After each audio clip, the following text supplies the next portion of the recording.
Oi, gente, tudo bom com vocês? E aí, a nossa aulinha de hoje é para o pessoal da catalogação, hein? Pronto para dar continuidade ao cabeçalho de assunto, só que agora para nome geográfico? Então fica comigo, que depois da vinheta a gente inicia.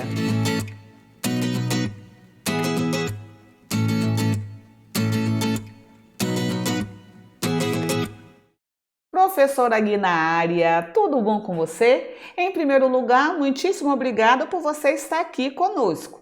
Essa é a tua primeira vez? Então sinta-se à vontade para dar o seu like, se inscrever no nosso canal e compartilhar esse vídeo com seus colegas e as suas colegas, caso você se sinta contemplado ou contemplada com ele, beleza? Então, vamos nessa que nós temos pressa, não é isso? Então, vamos trabalhar os cabeçalhos para nome geográfico. Até então, nós trabalhamos nas nossas aulas passadas sobre a questão do cabeçalho pessoa física. Assim sendo, se essa for tua primeira aula, é melhor você dar uma paradinha aqui, vai aqui na sugestão e vai assistir o conteúdo da aula sobre cabeçalho de pessoa física. E depois você retorna para cá, ok? E quem já é nosso, vamos relembrar, como de costume, o que é o cabeçalho antes de passarmos para o assunto propriamente dito. Cabeçalho, de acordo com gestão, nada mais é do que uma palavra, uma expressão ou até mesmo um nome, não é? Que vai justamente fazer com que identifique a entrada principal que vai ser utilizada no nosso catálogo. Por que ele vai ser nome ou porque ele vai ser palavra ou expressão, Guilhermina? Nome é quando nós temos a autoria da obra, que pode ser uma pessoa física, como nós já estudamos na playlist de cabeçalho pessoa física, ou pode ser uma pessoa jurídica. E essa pessoa jurídica, ela se divide em dois formatos. Aquele onde ele exige uma jurisdição, porque ele corresponde a um órgão governamental, ou aquelas instituições que não são consideradas governamentais. Então, elas vão entrar, como nós chamamos, pelo nome da sua entidade coletiva, não é? E quando você não acha quem é o autor, o responsável pelo material, aí a obra ela vai entrar pelo título. Então, por isso que é uma palavra ou uma expressão que vai aparecer logo no início para fazer parte do meu catálogo, ok? Quando for na hora para estabelecer como é que entra a minha ficha pelo título, aí você vai entender direitinho por que nós temos essa definição de catálogo, ok? Nós vimos até agora que os catálogos eles se dividem, evidentemente, em três modalidades. Então, a minha entrada, o meu cabeçalho principal, pode se dar pelo nome de pessoa, pode se dar pelo nome geográfico ou pode se dar pelo nome da entidade.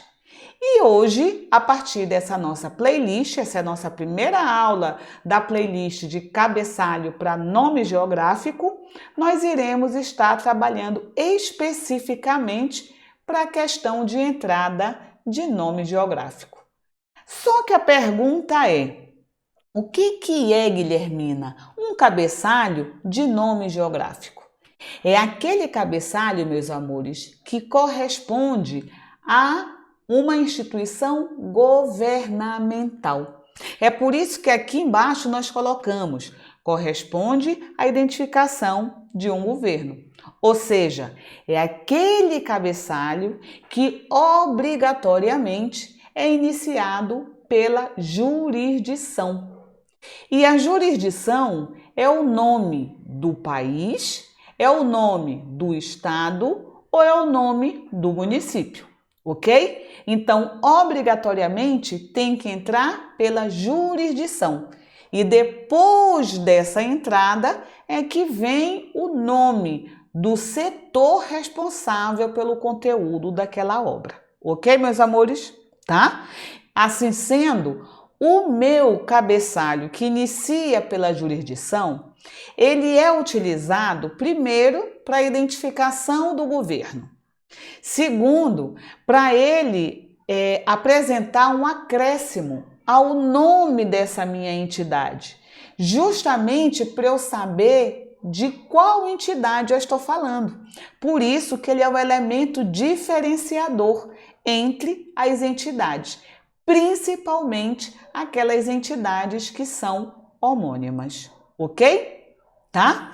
Isso quer dizer o que, Guilhermina? Que o cabeçalho principal que entra pelo nome geográfico, ele coloca esse nome como sendo a sua entrada propriamente dita. Ou seja, os nomes geográficos passam a ter entradas pelos seus próprios nomes, ok? Tá? Diante disso, nós já podemos ir para nossas regras. Vamos para a regra número 1. A regra número 1, meus amores, fala o seguinte: forma em português ou forma vernácula. O que é isso? A entrada principal, ela apresenta nomes geográficos no seu idioma de origem, não é? Só que a regra pede para que você, enquanto catalogador ou catalogadora, você entre com o nome na tua língua, na língua do país do catalogador. No nosso caso, então, na língua portuguesa, ok? Tá? E como é que eu vou saber, Guilhermina, que eu vou poder fazer esta tradução para a língua portuguesa? Porque não é todo termo, não é toda jurisdição que a gente consegue fazer a tradução. Eu preciso dos dicionários geográficos ou então das outras formas de referência que são disseminados pelos órgãos catalogadores em nível Brasil, ok? Se porventura você, ao procurar no dicionário geográfico ou na outra fonte, e você viu que aquela jurisdição não tem tradução para a língua portuguesa, aí você tem que respeitar e deixá-la na sua língua vernácula, ou no inglês, ou no espanhol, ou no árabe, ou no chinês e assim sucessivamente, ok? Para que você entenda melhor, vamos aqui nos nossos exemplos. Nós temos a cidade de Firenze. Quando a gente olha no catálogo o dicionário geográfico, nós vimos que em nível Brasil, nós temos a tradução dessa jurisdição. Então, em vez de falar Firenze, nós falamos Florença, ok? Então, toda vez que você for fazer o processo técnico de uma obra cuja entrada principal foi feita por um órgão desta localidade, você não vai entrar por Firenze, você vai entrar por Florença, ok? Porque ele tem o termo de tradução. Assim como o termo New York. Então, nós temos no nosso catálogo geográfico a tradução do termo para o nosso contexto Brasil, não é? Então, em vez de colocar New York, você vai colocar como está aqui embaixo, Nova York, da forma como nós pronunciamos, ok? Em termos de exemplo, nós temos essa obra. Para ficar melhor para vocês, eu ampliei a parte da responsabilidade. Então, nós temos aqui um documento que foi estabelecido por um setor. Então, nós temos aqui, né? New York City Housing Authority. Isso significa, é como se fosse a Secretaria de Habitação da Prefeitura de Manaus, a Secretaria de Habitação da Prefeitura de Curitiba, Secretaria de Habitação da Prefeitura de Campinas. Então, quem fez esse documento foi justamente esse órgão, que é como se fosse a Secretaria de Habitação, ok? Da Prefeitura de Nova York. Então, significa que quem fez o documento, ele não é um ser isolado, ele é uma parte de uma organização maior. Então, essa secretaria, ela está dentro da Prefeitura de Manaus, ela está dentro da Prefeitura de Campinas, ela está dentro da Prefeitura de Curitiba. Estão sacando? Então, ela é parte de alguma coisa. Então, eu tenho que obedecer essa hierarquia. Então, aqui nós temos, não é? Esse Housing Authority, ele justamente está dentro da prefeitura da cidade de Nova York. Então, nós temos que fazer a entrada pela jurisdição e, de acordo com o catálogo dicionário que nós temos, o dicionário geográfico, dizendo que New York eu tenho para nível Brasil a sua devida tradução, então eu não posso colocar em inglês, porque ele tem a sua tradução. Beleza, meus amores? Tá? Só que é somente a jurisdição que a gente faz a tradução. O resto a gente respeita a língua vernácula. Então, por isso que o órgão responsável pelo documento continua na língua inglesa. E percebam um outro detalhe que nós colocamos aqui. É justamente o destaque. Lembra da pessoa física, que quando a gente colocava entre parênteses, nós colocamos em itálico, ou negrito, ou sublinhado? Aqui na pessoa jurídica acontece a mesma coisa, independente se é órgão de governo ou não, ok? Tá? Nesse caso, o meu é um órgão governamental. Tudo que vier após o primeiro ponto passa a ser destacado até o finalzão, ok?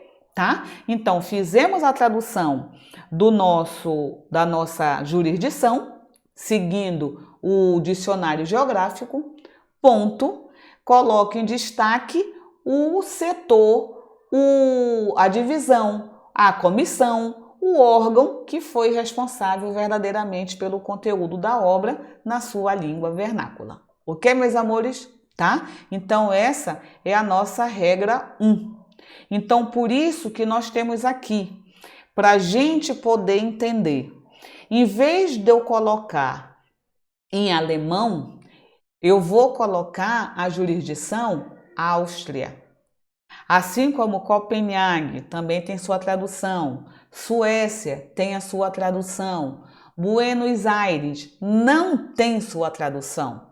Então, quando for alguma coisa lá da Argentina, a tua entrada principal não vai ter tradução, vai ser da forma vernácula, a tua língua vernácula mesmo, não é? Então vai ficar em espanhol mesmo. Então, Buenos Aires, diferente de Áustria, de Copenhague, de Nova York, de Firenze, tá? Ok? Então, a gente, antes de estabelecer a minha jurisdição, eu corro no dicionário e vejo se eu tenho a tradução dele para colocar na minha língua portuguesa. Aí não esquece, é só a jurisdição. O resto é no idioma que vai estar mesmo. Ok, meus amores? Tá? E a regra 2? A regra 2 diz o seguinte, quando se refere a governo. O que vai ser o governo? É justamente, apresenta um nome pomposo. não é? Só que nós não vamos olhar para esse nome grandioso, nós vamos olhar para o seu nome convencional. Então, é o nome convencional do governo que vai ser a sua entrada, ok? Para que a gente possa entender, tá aqui. Nós temos, no caso brasileiro, quando a gente olha em todo documento oficial, tem um nome pomposo, bonito, lindíssimo e enorme: República Federativa do Brasil. Mas o seu nome convencional é apenas Brasil, ok? Em sendo assim, a gente já vai fazer o nosso exemplo. Nós temos aqui, para a gente começar a trabalhar, então vamos aqui olhar com exatidão essa nossa obra. Ela é a Constituição da República Federativa do Brasil. Já está aí, não é? Essa Constituição, ela foi desenvolvida pelo meu Senado Federal.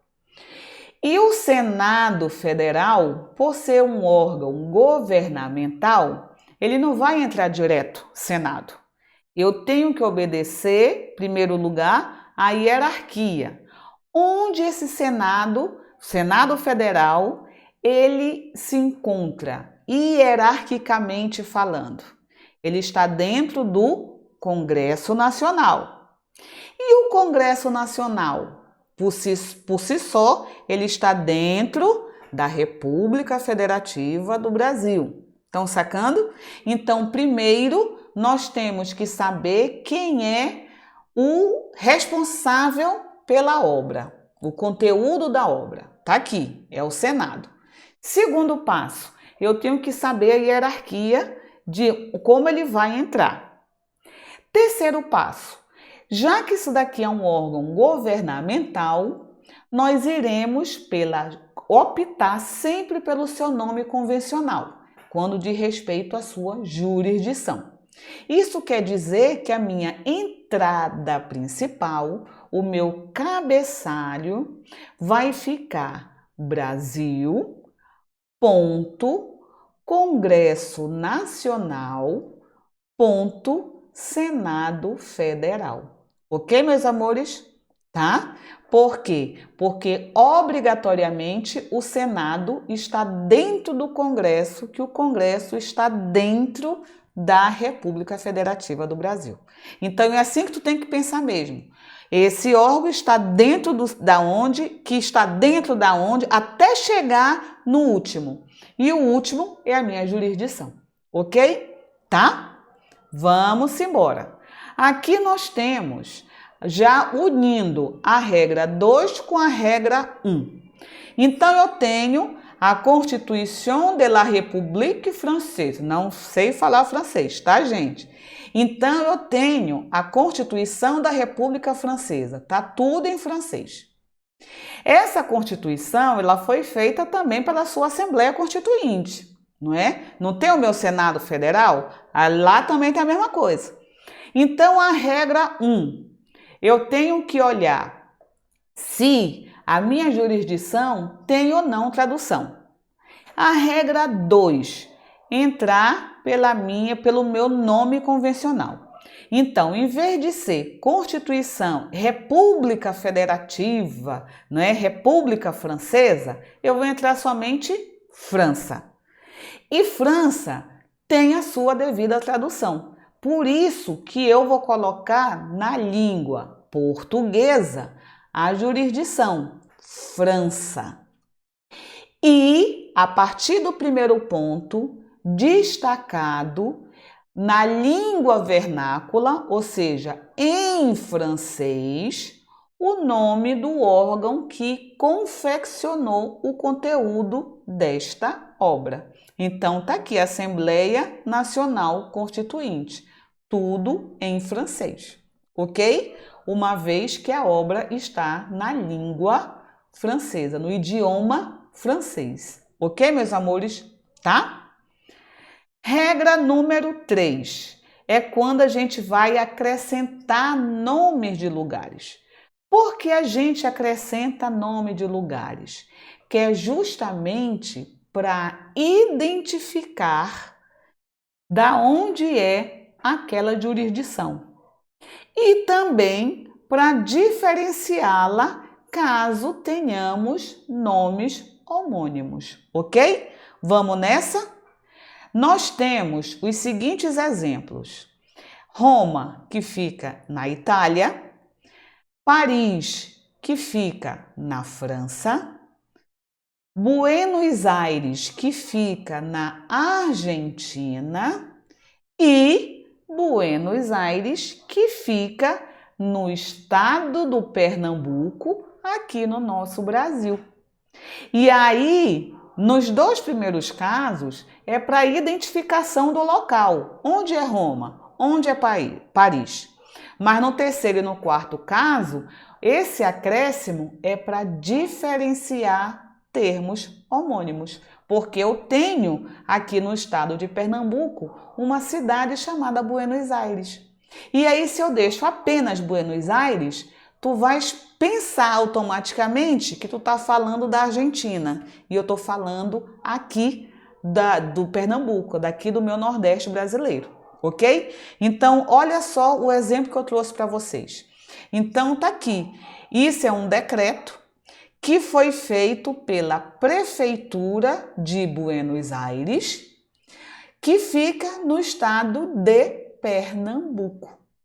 Isso significa que eu tenho o local que fez é a prefeitura do município de Buenos Aires, que esse município fica no estado de Pernambuco e foi feito pela prefeitura.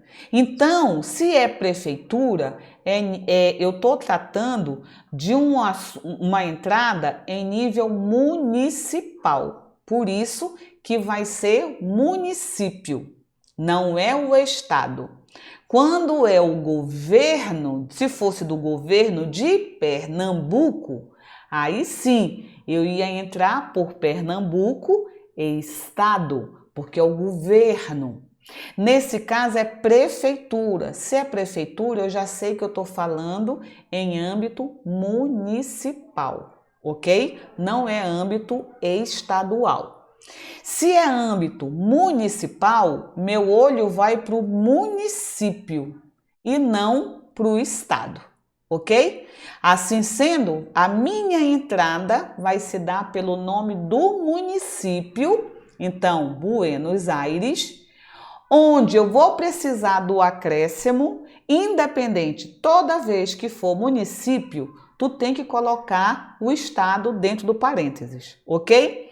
Nesse caso, se porventura a regra não me mandasse município ter o nome de estado, eu tinha que colocar o acréscimo por conta que isso é uma palavra homônima, tá? Então, no meu caso, vai ficar a minha jurisdição, tá aqui, Buenos Aires, o meu acréscimo, que vai ser o meu estado de Pernambuco, e esse acréscimo está sendo, não é nem tanto para diferenciar homônimos, e sim para respeitar a regra que a gente vai trabalhar na próxima aula, que é justamente porque isso daqui é um município.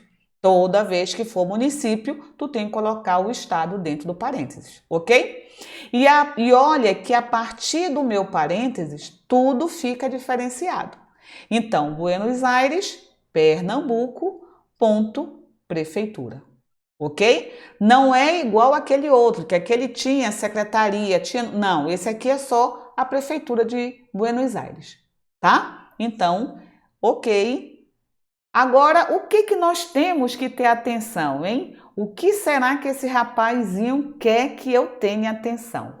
Ele fala bem assim: quando esse lugar que eu estou falando, ele passa a ser acréscimo, então ele deixa de ser lugar e passa a ser acréscimo. Eu vou ter que colocá-lo dentro do parênteses, ok? Não entendi nada, Guilhermina. Tu vais entender agora, meu amor. Vamos lá. Como lugar, eu tenho 3 casos. Eu tenho Paris, que está dentro da França. Eu tenho Manaus, que está dentro do estado do Amazonas. Eu tenho Amazonas, o estado do Amazonas, que está dentro do Brasil. Então, Amazonas, Manaus e Paris são lugares. França está indicando onde fica esse lugar. Amazonas está indicando onde fica esse município. Brasil está indicando onde fica esse estado, ok? Só que a partir do momento que Amazonas, Manaus e Paris passam a ser acréscimo, ou seja, indicação, se é da cidade, indicação do bairro, se é um estado, indicação de uma cidade, ok? Quando ele passa a ser acréscimo, basta você só jogar ele para cá, para dentro. Tu não apagas o França, tu só vai agregar e separa com vírgula. Paris, vírgula, França. Manaus, vírgula, Amazonas. Amazonas, vírgula, Brasil. Então, eles deixam de ser lugares e passam a ser o que nós chamamos de acréscimo. Como, por exemplo, aqui eu tenho Montmartre. Não sei se é assim que pronuncia. É um bairro, tá? Uma localidade dentro da cidade de Paris, que está dentro da França. Coroado é um bairro que está dentro da cidade de Manaus, que por sinal está dentro do estado do Amazonas. Benjamin Constant é uma cidade ou município que está dentro do estado do Amazonas, que está dentro do nosso querido Brasil, ok? Tá? Então é isso que o cara quis chamar a tua atenção, que aquele nome ele pode ora ser o local, ora ele pode ser o indicativo, o identificador do local que passa a ser um outro nome e ele passa a ser o acréscimo, que ele passa a identificar onde essa jurisdição está, a quem ela pertence. Ok, meus amores? Tá? E com isso, a gente vai finalizar nossa aulita com alguns exemplos, para a gente só reforçar o que nós colocamos, tá? Então, nesse nosso primeiro exemplo, nós temos aqui um site que foi onde aparece um decreto que foi feito pelo Ministério de Desenvolvimento Produtivo. Então, aqui está Ministério de Desarrollo Produtivo. Também não sei hablar espanhol. E ele foi feito pelo governo da Argentina. A Argentina não precisa de tradução porque já tem o Argentina, já é o Argentina mesmo normal, não é? Mas, então, a minha entrada vai ficar Argentina, ponto. Agora percebam que Ministério do Desenvolvimento Produtivo permanece no idioma vernáculo, permanece na língua espanhola. Ok, meus amores? Já que isso é lá da Argentina, tá? Aqui, para ajudar vocês, nós aumentamos. Então, olhem que nós temos quem foi que fez esse mapa. Esse mapa foi feito pelo Departamento Nacional de Infraestrutura de Transportes. O Departamento Nacional de Infraestrutura, ele está dentro do Ministério dos Transportes. Falou em ministério, meus amores, eu já sei que eu estou falando de jurisdição Brasil, tá? Toda vez que falar ministério, tu vai lembrar de Brasília. Então, se é Brasília, é governo federal. Então, eu vou entrar pela jurisdição Brasil. Quando vem o termo secretaria, aí sim, pode ser em nível governo do Amazonas, ou prefeitura, Prefeitura de Manaus, ok? Então, esse é a batata que nós temos só de insight. Para confirmar o que eu estou falando, olha, o Ministério está dentro da República Federativa do Brasil, ok? Tá? Então, respeitar a regra 2, que é o nome convencional, Brasil, respeitar a nossa hierarquia, que quem fez foi o departamento, mas ele não é um órgão sozinho, ele está dentro do Ministério, que por sua vez está dentro da República Federativa do Brasil. Assim sendo, o meu cabeçalho, a minha entrada principal vai ser Brasil, ponto, Ministério dos Transportes, ponto, Departamento Nacional de Infraestrutura de Transportes, ok? Tá? E este também tá fácil porque eu também coloquei um exemplo daqui, ó, Senado Federal, Presidência. Eu já vi pelo símbolo da República Federativa do Brasil. Se é Senado, tu já sabe que é lá em Brasília, então já vai entrar por Brasil. Só que esse anteprojeto ele foi feito, olha aqui, ó, pela Comissão de Juristas. Essa comissão está dentro do Senado, que o Senado está dentro do Brasil. Assim sendo, meu cabeçalho, minha entrada principal fica Brasil, ponto, Congresso Nacional, já que o Senado está dentro do Congresso, ponto, Senado Federal, ponto, Comissão de Juristas. Então, percebam que sempre é do maior para o menor. Nós estamos trabalhando ainda somente os nossos cabeçalhos, as nossas entradas, principal ou secundária. Mas é só cabeçalho ainda, ok, meus amores? Tá? E com isso, nós vamos ficando por aqui. Se porventura você gostou do que você viu, você achou legal, você acha que vale a pena, então dê o seu like. Se você acha que vale a pena, se inscreva no nosso canal, ative o sininho e nos siga nas redes sociais. Nós estamos tanto no Facebook quanto no Instagram. Aguardamos vocês na próxima aula. Espero que todos fiquem bem, fiquem com Deus e até lá. Tchau, tchau!